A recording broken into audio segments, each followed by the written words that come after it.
जय गुरु जी, शुक्राना गुरु जी, अनंतम अनंतम शुक्राना गुरु जी। सभी साध संगत जी को जय गुरु जी, जय माता दी, राधे राधे, हरे कृष्णा। संगत जी, बहुत ही डिवाइन डे है आज, मंगलवार का दिन है और गुरु जी महाराज आज आपको ढेर सारी ब्लेसिंग्स और आपके कर्म कटवा रही हैं। साथ ही आपको ढेर सारी ब्लेसिंग मिलने वाली है वीर बजरंग बली की। संगत जी, जो भी संगत जी वीर बजरंग बली के मंदिर जाती हैं, उनको अच्छे से पता होगा कि वो संकट मोचन है। और इसीलिए आपसे भी कहना चाहूँगी कि आप भी जो भी आपका परिवार में पूजा पाठ या कर्म कांड चला आता है, उसको ज़रूर फ़ॉलो किया कीजिए। और गुरुजी महाराज का जो भी पूजा पाठ रहता है, वो बहुत सिंपल है। उसके लिए आपको कुछ भी एक्स्ट्रा करने की ज़रूरत नहीं होती है। और कुछ ऐसे न्यू संगत जी हैं, जो बहुत कन्फ्यूज़ होते हैं कि हम गुरुजी को मानने लगेंगे, तो कहीं हमारे देवी-देवता नाराज़ ना हो जाएँ या हमने गुरु बना रखे हैं। देखिए संगत जी, गुरुजी महाराज की जो महिमा है, वो बहुत अलग है। उनका जो तरीका है आपको ब्लेस करने का, वो बहुत अलग है। तो आपको कहीं पे भी आप जाते हो, कुछ भी मानते हो गुरु महाराज जी को या किसी को भी, उससे कोई फ़र्क नहीं पड़ता, बशर्ते आप अच्छे कर्म कीजिए और सच्ची शिक्षा पे चलिए, दैट्स इट। तो टेंशन मत लीजिए। और अगर आप इस चैनल पे नए हैं, तो इस चैनल को सब्सक्राइब कर लीजिए और बेल आइकन को प्रेस कर लीजिए, ताकि हमारे यहाँ पे शेयर होने वाले सभी सत्संग के नोटिफ़िकेशन आपको मिल सके। और संगत जी, आज मैं आपके साथ 2 से 3 सत्संग शेयर करने वाली हूँ। और आज जो सत्संग का एक निचोड़ रहता है, जो थोड़ा-सा मैं आपको ब्रीफ में बता देती हूँ, है ना, शॉर्टकट में, वो मैं आज आपको सत्संग के लास्ट में बताऊँगी। और जैसे गुरुजी महाराज की इच्छा है। और आपसे भी रिक्वेस्ट करना चाहूँगी कि सत्संग को बाकी संगत जी के साथ भी शेयर किया कीजिए, ताकि ज़्यादा से ज़्यादा संगत जी को जो है उनके सवालों के जवाब मिले और उनके कर्म कटे। और संगत जी, अच्छा कर्म जो है ना, वो कभी व्यर्थ नहीं जाता। कहते हैं ना कि सच्चे दिल से तो किसी को 1 गिलास पानी भी पिलाया हुआ है ना, वो भी आपको पता नहीं कौन से जन्म में और कौन सी पीढ़ी में जाके उसका जो है आपको विद ब्याज आपको फल मिल जाए। और ये गारंटेड बात है, अपने बड़े बुजुर्गों से भी पूछना, आपको इस बात के लिए वो ज़रूर कहेंगे और आप सुनते भी आए होंगे। तो संगत जी, आइए अब हम गुरुजी महाराज की आज्ञा से ये सत्संग सुनते हैं और प्रार्थना करते हैं कि जो भी सत्संग सुने उनके कर्म कटे और उनको ढेर सारी ब्लेसिंग्स भी मिले। जय गुरु जी, शुक्राना गुरु जी। जय गुरु जी। संगत जी, हम रुपिंदर और मैं पंजाब से हूँ। संगत जी, इससे पहले मैं 3 सत्संग शेयर कर चुकी हूँ, ये मेरा चौथा सत्संग है। संगत जी, आज तक जब से गुरु जी ने अपने साथ हमें जोड़ा है, तब से गुरु जी की बहुत कृपा है हम सभी पर। संगत जी, मैं ना काफ़ी दिन पहले, मतलब शुरू से जब से मेरी शादी हुई ना संगत जी से, तो तब से लेकर अब तक 26 से 27 साल में संगत जी कभी ऐसा नहीं हुआ कि, मतलब मैं होली के बारे में बात कर रही हूँ संगत जी। होली के मतलब आज तक कितने साल गुजर गए, कभी भी हमने बच्चों की तरह ऐसे होली नहीं खेली। लेकिन इस साल अभी 1 साल भी नहीं हुआ गुरु जी से जुड़े हुए, तो इस बार जो होली आई थी संगत जी, तो वो इतनी मतलब अच्छी, मैंने अपने मतलब मायके वालों के साथ, भैया भाभी, उनके बच्चे, अपने बच्चे, पूरे परिवार के साथ इतनी अच्छी तरह से होली खेली संगत जी कि मैंने लाइफ में जैसे छोटे बच्चे खेलते हैं उससे भी कहीं ज़्यादा, मतलब बहुत अच्छे, इतनी खुशी, इतना मतलब एंजॉय किया कि मैं बता नहीं सकती संगत जी। शुक्राना गुरु जी का, लख लख शुक्राना। संगत जी, एक और छोटा सा सत्संग है। तो मैं ना मेरे छोटे बेटे का इस साल बर्थडे पे, तो वो आईफोन के लिए ज़िद कर रहा था, तो फ़ोन मांग रहा था संगत जी। उसका बर्थडे तो आया, ले बर्थडे हमने, जैसा मैंने सोचा भी नहीं था कि इतनी अच्छी तरह से मनाएंगे। वो भी हमने अपने मायके में जाकर अपने मामा मामी के, उनके बच्चों के साथ, मतलब वहाँ पे मनाया बच्चों ने, हम सभी ने मिलके। तो इतने अच्छे से बर्थडे गया। और 1 महीना हो गया था, अभी उसको गिफ्ट नहीं मिला था, तो मैंने गुरुजी से अरदास लगाई कि बच्चा फ़ोन के लिए ज़िद कर रहा है। तो वो काफ़ी महंगा होने की वजह से तो हमने सोचा कि चलो रुक कर लेके देंगे। लेकिन संगत जी, 1 महीने के बाद ही, नेक्स्ट मंथ ही, ऐसा गुरुजी ने मतलब एकदम से कैसे सलाह बन गई और एकदम से ही फ़ोन लेके दे दिया बच्चे को, और पता भी नहीं चला कैसे कहाँ से इंतज़ाम हो गया। तो शुक्राना गुरुजी, थैंक यू गुरुजी। संगत जी, अभी मैं थोड़े दिन हुए हैं संगत जी, मेरी ना काफ़ी सालों से एक प्रॉब्लम चल रही थी कि मुझे ना थोड़ी प्रॉब्लम थी, मतलब काफ़ी सालों से 5-6 साल से मेरी मेडिसिन चल रही थी, तो उसके ना मुझे आराम नहीं मिल रहा था। तो संगत जी पता नहीं कैसे मैं गुरुजी से अरदास तो बहुत लगाती थी, लेकिन मुझे नहीं पता था कि वो ना अंदर से मेरी प्रॉब्लम काफ़ी बड़ी हुई थी। तो कुछ ही दिनों से मुझे गुरुजी के मैसेज आ रहे थे कि जो बीमारी तेरी डॉक्टर नहीं ठीक कर पाए, वो अब तेरे गुरुजी करेंगे, ऐसे मतलब और भी ऐसे मैसेज आ रहे थे। तो संगत जी ऐसे तो पहले भी मैं मतलब डॉक्टर से मेडिसिन लेकर आती थी कि इतने सालों से खा रही थी, मगर इस बार जब मैं मेडिसिन लेने गई तो मैंने गुरुजी से बोला कि आप मेरे साथ चलिए और आप ही मेरे को मेडिसिन दिलवाइए। और ऐसे तो जब मैं डॉक्टर के पास गई तो उन्होंने पता नहीं कैसे ऐसे मुझको मेडिसिन दी और मुझे कुछ टेस्ट करवाने के लिए बोला। तो संगत जी मैंने टेस्ट करवाए और उसके उन्होंने मुझे 1 हफ्ते के बाद दोबारा फिर से बुलाया। फिर उन्होंने बोला कि ऐसे-ऐसे आपकी प्रॉब्लम बहुत ज़्यादा बढ़ी हुई है, तो आपको इसके लिए ऑपरेट करवाना पड़ेगा। तो संगत जी पहले आज तक मैंने कभी इसके बारे में सोचा भी नहीं था और मुझको डर भी बहुत लग रहा था, लेकिन पता नहीं कैसे ऐसे गुरुजी की ऐसी कृपा हुई संगत जी कि मैंने एक बार भी उनको नहीं बोला कि मुझे नहीं करवाना है। और जैसे ही मैं टेस्ट में उन्होंने मेरे को बताया कि आपका एचबी खून बहुत कम है, तो उसके लिए उन्होंने बोला कि अगर आप डोनर मतलब अगर आप बाहर का खून नहीं चढ़वाना चाहते तो आपको एक-एक इंजेक्शन लगा देते हैं और उससे आपके मतलब अपने आप ही खून बनना शुरू हो जाएगा। तो उन्होंने ऐसे एक इंजेक्शन लगा दिया, थोड़ा कॉस्टली था, लेकिन फिर उन्होंने 1 हफ्ता वेट करने के लिए बोला। उसके बाद हम 1 हफ्ते के बाद फिर गए, तो संगत जी ऐसा हुआ कि ना तो मतलब बाहर से खून मतलब दूसरा खून नहीं चढ़वाना पड़ा और उसी इंजेक्शन से जब उन्होंने ऑपरेट के दिन टेस्ट किया तो जितना मतलब ऑपरेट के लिए खून चाहिए था वैसा उतना हो गया था पूरा। और संगत जी गुरुजी की ऐसी कृपा हुई कि मुझे पता भी नहीं चला, मैं तो इतना डरती थी संगत जी, मुझे पता ही नहीं चला कि कब मैं एडमिट हुई, कब मेरा ऑपरेट हो गया और कब मैं छुट्टी लेके घर भी आ गई। अब ऑपरेट करवाए को पूरे 10-12 दिन हो गए संगत जी, अभी मैं घर पे हूँ। तो अभी रेस्ट के लिए बोला है, अभी 1.5-2 महीने की रेस्ट बताई है और फिर उसके आगे थोड़ा उन्होंने मतलब बोला है आगे से ध्यान रखने के लिए, ऐसा मतलब भारी काम करने से मना किया। तो संगत जी बस शुक्राना करती हूँ मैं गुरुजी का, बहुत लाख-लाख शुक्राना। तो मुझे नहीं पता था संगत जी कि मेरी प्रॉब्लम इतनी बड़ी हुई है, लेकिन गुरुजी ने पता ही नहीं मिनटों-सेकंडों में कैसे मैं शुक्राना गुरुजी, हर पल शुक्राना, श्वास-श्वास शुक्राना, लाख-लाख बारी शुक्राना मेरे गुरु पर। ऐसे ही आप अपनी कृपा सब पर बनाए रखना, जैसे मेरी इतने विशेष पूरी की हैं, आप सबकी विशेष पूरी करना। लव यू सो मच गुरुजी, शुक्राना, शुक्राना, शुक्राना मेरे गुरु पर। संगत जी, मैं गुरु जी की बेटी पंजाब से अपना शुक्राना सत्संग शेयर कर रही हूँ और सत्संग काउंट नहीं करूंगी क्योंकि गुरु जी की ब्लेसिंग हमें अलग अलग रूप से मिलती है। गुरु जी हमें ब्लेसिंग कभी भी काउंट करके नहीं देते। मैं गुरु जी का सत्संग उनके मंत्र जाप से शुरू करूंगी। ओम नमः शिवाय, शिव जी सदा सहाय। ओम नमः शिवाय, गुरु जी सदा सहाय। मुझे डेली ही ब्लैक मैजिक के मैसेज आते थे, लेकिन मुझे समझ नहीं आती थी, मैं अनजान थी कि ये मैसेज मेरे लिए है या नहीं। ब्लैक मैजिक के कारण मेरा स्वास्थ्य खराब रहता था, रोज रोज मेडिसिन खाना, कभी बीपी प्रॉब्लम, कभी सिर चक्कर आना। धीरे धीरे मैं बेड पर पड़ी रहती। मेरी 2 बेटियां हैं, एक 11 साल की है और दूसरी 2.5 साल की है। बड़ी तो अपने आप को संभाल लेती, लेकिन छोटी अभी बहुत छोटी है। लेकिन मेरी हालत ठीक ना होने के कारण वह रोती रहती। मुझे बहुत फील होता था। ब्लैक मैजिक के कारण घर पर कुछ भी ठीक ना रहना, कला क्लेश, आपस में बच्चों का लड़ना झगड़ना इत्यादि। गुरुजी ने बताया कि ब्लैक मैजिक मेरे किसी अपने ने किया है। फिर मैंने गुरुजी से कहा कि जिसने हम पर ब्लैक मैजिक किया है, आप मुझे उसका चेहरा दिखाएं गुरुजी, हम पर कृपा करें। गुरुजी ने उस औरत का चेहरा मेरे सामने लाए। ब्लैक मैजिक की वजह से हमारा कोई भी काम ना बनना, घर का सारा सामान खराब हो जाना। गुरुजी ने बताया कि ब्लैक मैजिक किया हुआ है, जिसके कारण आपका सब कुछ बांध रखा है। घर के पंखे, एसी, म्यूजिक सिस्टम सब खराब हो जाता था। इसी के चलते चलते हमारा मोटरसाइकिल भी चोरी हो गया। गुरुजी ने बताया कि घर पर कुछ लाल या काले दागे हैं, जो कि घर पर मंदिर में हैं। मैंने वो दागे मंदिर में चेक किए, वहाँ नहीं मिले, क्योंकि मैंने वहाँ से वो दागे उठा कर कहीं रखे हुए थे। वो दागे मोली के रूप में हमें बर्तन वाले स्टैंड पर मिले, किचन में स्टैंड पर मिले।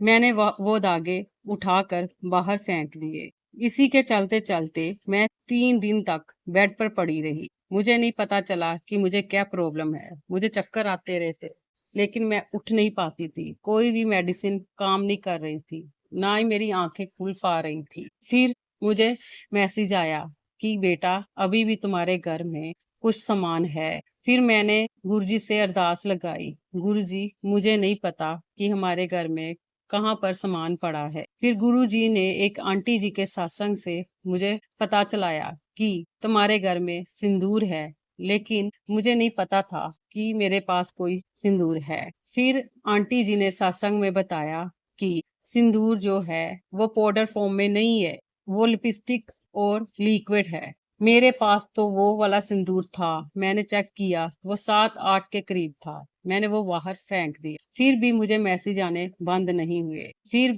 मैंने गुरुजी से अरदास लगाई। फिर पता चला, गुरुजी ने बताया कि एक आंटी जी ने सत्संग में बताया कि बेड के पास काली अलमारी में जो दराज है, उसमें जो आपके हस्बैंड का दराज है, उसमें सामान पड़ा हुआ है। वो कागज में लिपटे हुए लाल या काले धागे, थोड़े से कॉइन जो लाल, हरे और पर्पल कलर के कपड़े में बंधे हुए थे। फिर मैंने अपने हस्बैंड की अलमारी चेक की, वहां से हमें कागज में लिपटी हुई बहुत ही ज्यादा मात्रा में मोली मिली और कॉइन ऐसे ही कपड़ों में बंधे हुए मिले, और 2 पुड़ियां राख की मिली, जो कि हमने वो बाहर नहर जल प्रवाह कर दी। टेंशन के कारण नींद ना आना, बहुत कुछ हमारे घर में गलत हो रहा था। फिर गुरुजी ने बताया कि मैंने आपका ब्लैक मैजिक काट दिया है और तुम्हारे घर में पहरा लगा दिया है, जिसके कारण अब मैं आराम से सो पा रही हूँ, और सारी ही मेरी जो भी स्वास्थ्य से जुड़ी हुई बीमारियां थी, अब मुझे ठीक लग रहा है। अब मैं अपने स्वास्थ्य को ठीक महसूस कर रही हूँ। इसी के साथ मैं अपना सत्संग जो है विराम करती हूँ। ओम नमः शिवाय। शिवजी सदा सहाय। ओम नमः शिवाय। गुरु जी सदा सहाय। जय जय गुरु जी, धन धन गुरु जी, शुक्राना गुरु जी, अनंतम अनंतम शुक्राना गुरु जी। शुक्राना गुरुजी, शुक्राना संगत जी, जो आपने अपने सत्संग हम सभी के साथ शेयर किए, और गुरुजी महाराज ने सभी सुनने वाली संगत जी को और आपको ढेर सारी ब्लेसिंग्स दी। संगत जी, अब मैं आपके साथ अपना एक विचार साझा करना चाहूँगी, क्योंकि संगत जी हमें बहुत सारे मैसेज आते हैं, और देखिए संगत जी, बात ये होती है कि जो सत्संग का थंबनेल है, वो सत्संग के आधार पे लिखा जाता है। लेकिन संगत जी, जो सत्संग के अंदर अगर जैसे कोई भी बात बताई जा रही है, ज़रूरी नहीं है कि आपके ऊपर भी वो वैसी ही लागू होगी। कई बार हमारे आने वाले निकट भविष्य के लिए भी वो सब हमारे लिए एक जानकारी होती है, या मैं यूँ कहूँ कि चेतावनी भी होती है, या हमारे पास्ट में भी कई बार ऐसा हुआ होता है, तो कुछ एनर्जीज़ हमारे साथ रह जाती हैं, उन सबको काटा जाता है सत्संग के माध्यम से। अब संगत जी, जो भी ये बोलते हैं कि आप अपने विचारों के लिए अलग चैनल बना लें, तो मैं आपको एक चीज़ बताना चाहूँगी, अलग चैनल बनाना कोई इसका हल नहीं होता, वो बना लूँगी, नो इश्यू। लेकिन अगर आप मेरे विचार नहीं सुनना चाहते, तो आप यहीं से स्किप कर सकते हैं, सत्संग का पार्ट ओवर हो गया है। लेकिन संगत जी, जो बात मैं अब आपको बताने जा रही हूँ, ये बात मुझे नहीं लगता पहले किसी ने आपको कही होगी। तो सबसे पहली बात तो मैं, आप एक बात को गांठ बाँध लीजिए, जब आपको ये मैसेज आता है कि घर से धागे निकाल दे, मोली निकाल दे, सिंदूर निकाल दे, चूड़ियाँ निकाल दे, फलाना निकाल दे, तो एक बात हमेशा ध्यान रखना, जो चीज़ आपने खुद खरीदी है, आपके अपने बच्चे ने खरीदी है, आपके हस्बैंड ने खरीदी है, वो चीज़ों को आपने घर से नहीं निकालना होता। संगत जी, देखिए, जो चीज़ हमें एज़ अ गिफ्ट में ऐसा कुछ मिलता है ना, कुछ भी मतलब कि सिंदूर है, सुहाग की चीज़ है, या कुछ भगवान जी के आजकल जो है हम गिफ्ट में स्वरूप वगैरह भी देते हैं, वो सब चीज़ों पे लागू होता है। वैसे भी कहा जाता है, अब इसमें कुछ लोग तो एग्री करेंगे, कुछ नहीं करेंगे, लेकिन मैं एक तथ्य आपको बताना चाहूँगी कि जब कोई हमें कुछ चीज़ देता है, मान लो सुहाग का किसी ने मुझे दिया, अब मुझे नहीं पता कि उसकी फैमिली में क्या चलता है, या उसके ग्रह जो हैं वो किस अकॉर्डिंग चल रहे हैं, या उसका अपना मन क्या है, मुझे नहीं पता। लेकिन मैंने उससे मान लो सुहाग का कुछ सामान ले लिया, सिंदूर ले लिया। एक्चुअली ये मैंने पहले भी टॉपिक उठाया था कि बहुत सारे लोग जब बाहर जाते हैं ना, मतलब कहीं घूमने गए हैं, यात्रा पे गए हैं, तो वो ऐसे ही कुछ चीज़ें ले आते हैं अड़ोसी पड़ोसियों को देने के लिए, परिवार में भी। आप उन चीज़ों को को सिंपली भगवान के मंदिर जाइए और उनको अर्पण कर दीजिए। सिंदूर है, कुछ ऐसा है, अगर हनुमान जी वाला है तो हनुमान जी के चरणों में लगा दीजिए और वहाँ मंदिर में जाके लगा के फिर चाहे आप प्रसाद के रूप में ले सकते हैं। आपको सुहाग का सामान है, साड़ी है, तो माता रानी को चढ़ाइए और उनसे आशीर्वाद के रूप में प्राप्त कर लीजिए। राधे रानी को मानते हो तो उनको चढ़ा दीजिए। मतलब इस तरीके से करके लोगे तो वो चीज़ आपकी ब्लेस हो जाएगी। और जो भी आपका अगर कुछ नेगेटिव एनर्जी होगी, देखो पहली बात तो हम लोग समझते नहीं है, कई बार हमने देखा होगा हम कोई व्हीकल लेते हैं और वो व्हीकल हमें फलता नहीं है, हमें बहुत नुकसान ही नुकसान देता है। तो कुछ लोग कहते हैं ना कि ये लोहा खराब आ गया घर में, बड़े बुजुर्ग ऐसा बोलते हैं। तो वो चीज़ क्यों बोलते हैं? क्योंकि वो एक घड़ी पैरा हर चीज़ का काम करता है। पर ठीक है, हम नहीं मानते तो ना माने, लेकिन कुछ चीज़ें होती हैं। तो आप ये कर सकते हो कि ब्लेस करवा लीजिए सबसे पहले। दूसरी बात, आप ऐसे ही घर से कुछ भी उठा के ना निकालें। अब जैसे आंटी जी की सत्संग में ही हमने सुना कि इनकी अलमीरा में कुछ कॉइन्स भी मिले। तो देखो पुराने टाइम में हम क्या करते हैं, या हमारे कोई पहले के कॉइन पड़े होते हैं तो कई बार लोग कागज में बांध के, मतलब कुछ कपड़े में बांध के रख देते हैं। अब ऐसे तो मेरे घर में भी कॉइन्स हैं, माता रानी के यहाँ से आए हुए, तो मैं तो नहीं निकाल के फेंकती। मैंने कभी कोई सिंदूर निकाल के नहीं फेंका, कोई धागा नहीं फेंका। क्यों? क्योंकि मेरे घर में किसी और का धागा आया ही नहीं। और मैं खुद हमेशा से एक चीज़ में बिलीव करती हूँ कि कभी भी अलमीरा में कहीं पे मैं धागे और ये चीज़ें नहीं रखती। कई बार हम इंसान खुद ही कहीं पे जाते हैं, जैसे भभूत मिला, ज़रूरी नहीं है कि वो तंत्र मंत्र वाला ही हो। कई बार क्या होता है, इंसान किसी धाम पे गया जहाँ पे धूना लगता हो, गोरखनाथ जी हैं, बाबा बालकनाथ जी हैं, या और भी नाथ हैं जहाँ पे आपको राख दी जाती है, यानी कि भस्म दी जाती है। तो वो भस्म हम कई बार लाते हैं और लाके हम अपनी, जहाँ मतलब इंसान की आदत होती है, और आई मस्ट से कि वो किसी न किसी ने ऐसे ही रखी होगी और फिर वो जो निकल जाती है। हाँ, तंत्र होता है, नो डाउट। और तंत्र से जो चीज़ आती है उसमें भी एक चीज़ आप याद रखना कि वो कहीं पे भी आ सकती है, ऐसा नहीं है कि नहीं आएगी। लेकिन फिर भी एक कहूँगी कि इन चीज़ों का ज़्यादा वहम ना करते हुए आप बस एक्शन मोड लीजिए। अगर आपको कुछ भी, अपने घर की सफाइयाँ नॉर्मल भी करिए, आपको कहीं पे भी कुछ अनयूजुअल थिंग मिलती है, ऐसी चीज़ जो आपने नहीं रखी या कुछ है, उसके बारे में विचार करना छोड़ दीजिए। जितना विचार करोगे उतना नेगेटिविटी हावी होती है। सत्संग में एक बार सुना दिया, दैट्स इट। उसको उठाइए, जल प्रवाह कीजिए। अग्नि के भेंट कभी मत कीजिएगा, क्योंकि अग्नि का जो तत्व है वो उस चीज़ को भड़काएगा और उसका असर ज़रूर आएगा। या तो आप बीमार पड़ोगे, बच्चा बीमार पड़ेगा, आपका कोई सगा संबंधी, कहीं छोटा बड़ा एक्सीडेंट हो जाएगा। सो चीज़ें वो होनी है। भगवान हमें बचाता ज़रूर है, लेकिन देखो जब हम इंजेक्शन इंजेक्ट करेंगे तो उसका असर तो आएगा ना, चाहे हम जितना मर्जी उसका एंटीडोट ले लें। तो थोड़ा-सा इस बात को समझिए।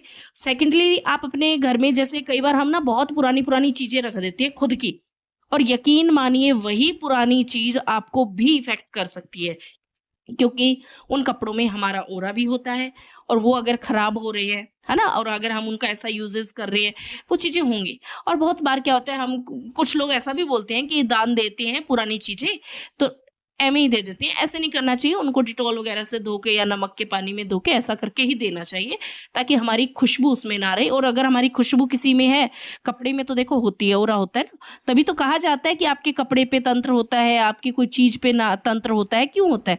हमारा ऑरा है भाई, हम उसको यूज़ कर रहे हैं और ये दुनिया ऑरा से ही चलती है। तो थोड़ा-सा इन बातों को समझिए और वहम करने की बजाय जो है सिंपली, मैंने देखा है कुछ सत्संग में, मेरे पास भी सत्संगी आई हैं, मैंने शेयर भी की हैं, पर मैंने थंबनेल में ऐसा नहीं लिखा। लेकिन संगत जी, मैंने बहुत सारे सत्संग में यही सुना, उनमें जो मेरे पास भी आई, कि घर से हमने सिंदूर निकाल दिए, रोली-मोली सब निकाल दिया, ये कर दिया।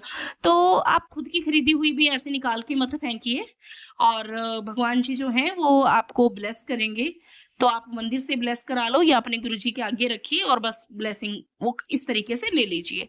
और अब बात आती है कि जैसे हम लेडीज़ को ना, या मेल में भी ऐसा होता है कि जैसे बॉडी में पेन होना स्टार्ट हो गया, उठा नहीं जा रहा, जैसे संगत जी हैं जो वो बता रही हैं, चलो इनके हो सकता है ब्लैक मैजिक की वजह से ही हो, लेकिन उसमें भी बताना चाहूँगी कि ये समस्या अक्सर ही बच्चे, जैसे इनकी बच्ची छोटी है ना, तो बच्चों को फीड भी कराना पड़ता है। बच्चे होने के बाद में एक थोड़ी सी समस्या शरीर में आती है कि हमारे हार्मोन्स जो हैं वो चेंजेस, मतलब कुछ ऐसा होता है ऊपर नीचे, और उस मामले में हमें सबसे पहले ना फुल बॉडी चेकअप कराना चाहिए, जिसमें हमारा डायबिटीज़ भी होना चाहिए, कोलेस्ट्रॉल, यूरिक एसिड, थायराइड सब कराइए, क्योंकि 99% जो है ऐसी समस्या शरीर में आती है। और कई बार विटामिन्स का भी रहता है कि कुछ ऊपर नीचे हो जाए ना, तो ऐसे शरीर दर्द होगा, उठ नहीं पाओगे, आपका दिल ही नहीं करेगा करने का, या आप एक डिप्रेशन वाली स्टेट में जाने लगोगे।